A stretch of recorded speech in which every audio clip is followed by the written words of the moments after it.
بسم اللہ الرحمن الرحیم۔ اب حضرات کے سامنے جانور کو ذبح کرنے کے چند آداب بیان کرتا ہوں۔ چونکہ کل بقرہ عید ہے تو جب جانور ذبح کیا جائے تو اس وقت ان آداب کا ضرور خیال رکھا جائے۔ سب سے پہلا ادب یہ ہے کہ قربانی کا جانور قربانی کے وقت بھوکا اور پیاسا نہ ہو، یعنی اس کو پہلے اچھی طریقے سے کھلا پلا دیا جائے۔ دوسرا ادب یہ ہے کہ جانور کو جب قربانی کی جگہ پر لیا جائے تو آرام سے اور نرمی کے ساتھ اس کو وہاں پر لیں، سختی سے جانور کو نہ لے، جانور کو تکلیف نہ پہنچے، یہ بھی خلاف ادب ہے۔ نمبر 3، اونٹ کے علاوہ دیگر جتنے جانور ہیں ان کو نرمی کے ساتھ بائیں پہلو کے بل لٹا کر ان کا منہ قبلہ رخ کیا جائے۔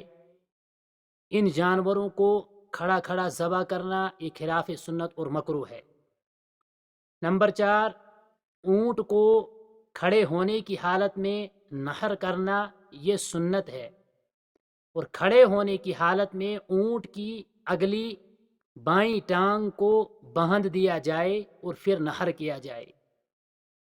نمبر 6، اس کے علاوہ جتنے بھی بڑے جانور ہیں جب ان کو لٹایا جائے، ان کے پاؤں کو باندھا جائے تو اس وقت اس کی دائیں ٹانگ، اس کا دایاں پاؤں جو ہے اس کو کھلا چھوڑ دیا جائے تاکہ وہ اس کو حرکت دیتا رہے اور اس کا جتنا بھی خون ہے وہ سب کا سب باہر نکل جائے۔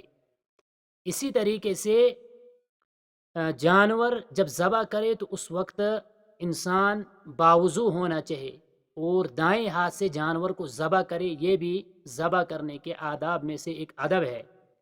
اسی طریقے سے ایک ادب یہ ہے کہ تیز دھاری دار آلے سے جانور کو ذبح کیا جائے جس سے جانور کو تکلیف نہ پہنچے۔